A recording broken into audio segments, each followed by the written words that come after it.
A very good morning to everyone. Bitcoin against the US dollar. The market seems kind of asleep.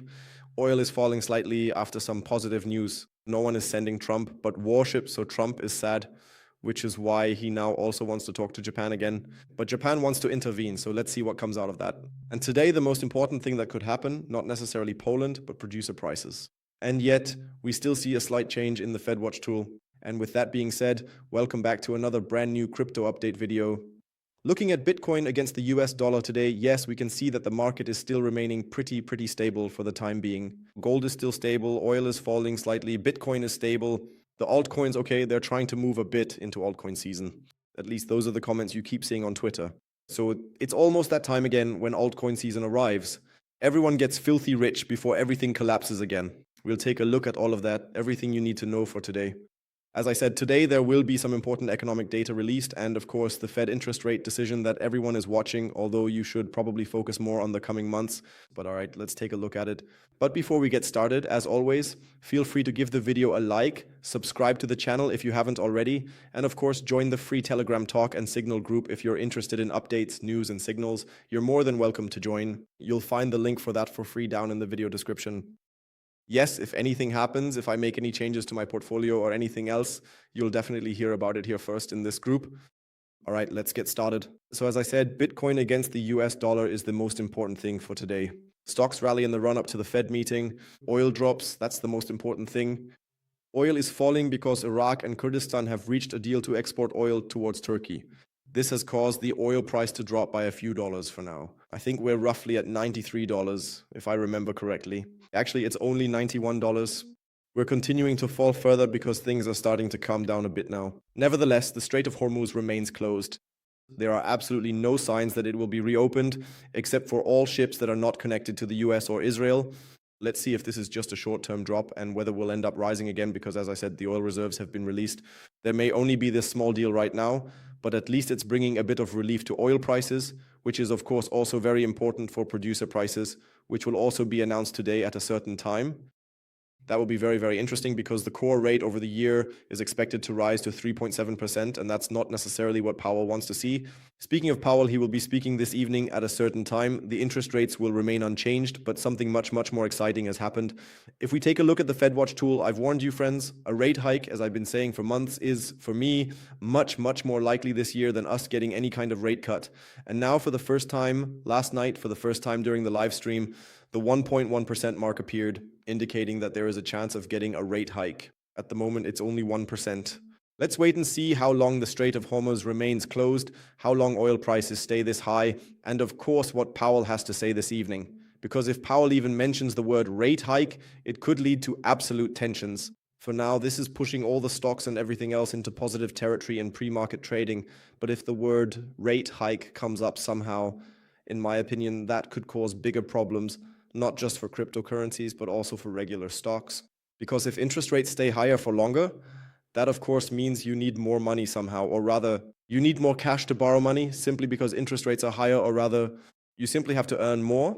And if the dollar keeps moving toward 100, and the dollar will rise if Powell is in any way hawkish, because such statements would mean higher rates for longer, and thus a stronger dollar, then we'll see a stronger dollar, probably heading toward 101 or 102. That would mean that at the latest, Japan will probably intervene at that point.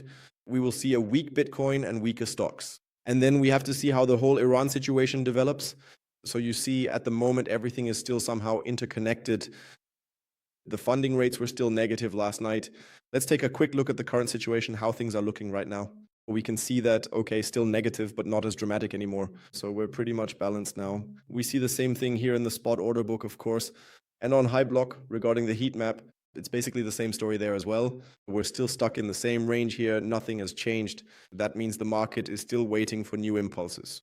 Let's look at the spot order book. We're seeing significantly more selling again, and the volume is clearly dropping off again. So I suspect that from 1:30 p.m. onwards, things will really get going with the producer prices. If those explode, we'll definitely see much lower prices also for Bitcoin, and I can imagine for stocks as well, because then the likelihood of an interest rate hike will become much higher. Otherwise, as I already mentioned, Takashi says Trump wisdom is extremely difficult because Japan did not want to send warships to the Middle East, and Japan actually has other problems.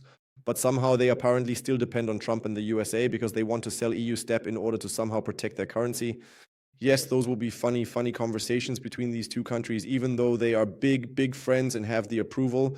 But for now, Bitcoin is definitely moving sideways a bit. That's basically the most important thing we have to say. But for me, there are two possibilities. I already said that yesterday on the stream. Possibility number one, Paul is absolutely bullish and doesn't see any of this as negative at all. Then we'll probably still see the 84K, or the whole thing will get out of hand and we'll first drop towards 85, get our relief, and our bottom will be somewhere between 44 and 48 OK down here. For me, that's still the bottom territory, also as far as our fractal is concerned in the end. That's the bullish scenario. The bearish one is that the old fractal just keeps playing out. Of course, it can't always play out exactly one-to-one, we're aware of that. But for me, those are the two possibilities. Yes, it can go up or down, but I think the decision will be made today over the course of the day, or rather over the course of this evening when Powell speaks, and then we'll know our direction. And that brings us to the next point, namely gold. Gold is also going to get very interesting, because if the dollar index continues to rise and we somehow get a rate hike, then gold should normally dump all the way down. But if it stays stable, we know, okay, things are still kind of a mess somewhere, and then it's the carry trade, and I'll probably position myself long somehow. The altcoins, yes, they don't look bad, but here too, we still have the same problem with volume. We also played around with that a bit yesterday on the chart during the live stream. For me, the most positive scenario would be 2,700, 2,800, which I still see as possible for Ethereum if somehow everything calms down, which I still don't expect. But that would be the bullish scenario to get some relief and then to find the biggest and final sell-off at some kind of bear market bottom. Solana, same story. It's just drifting along rather than showing any kind of imaginary breakout. So let's move over to the dollar again. So for me, the dollar tonight, if everything basically stays the same and Powell somehow mentions the word rate hike, then we'll definitely see the dollar heading towards 101, 102 in the next few days.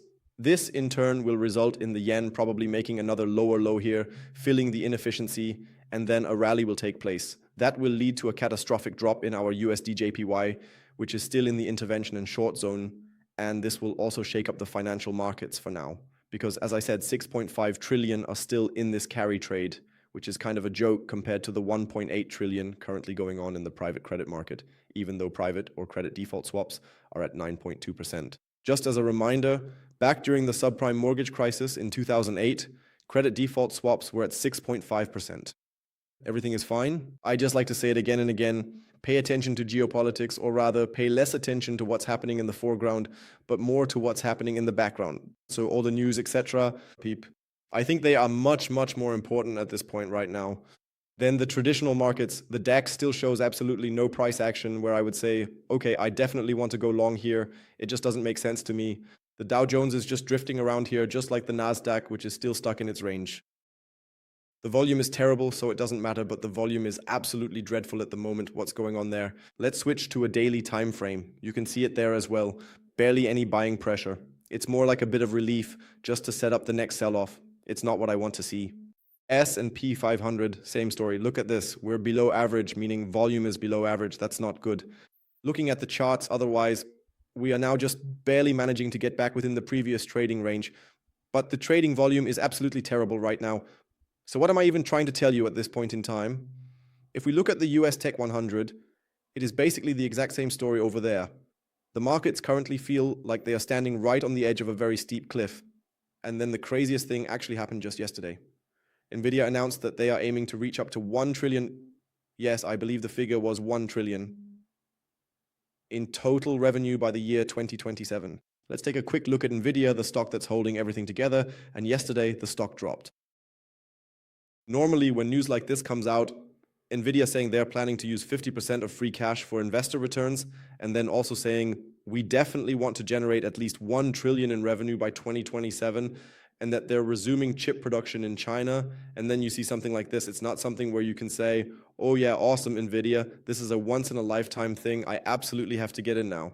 The price action just doesn't support that, and neither does the volume. The volume has continued to decline since our high is here. Something's not right. You can call me the biggest bear in the world. I'm happy to accept that, but in my opinion, something is really off here. But all right, there are other stocks too, like Circle. Circle is now at 132. Yesterday it was at $136. I love this stock. I love this stock. But okay, let's see what else comes out of this.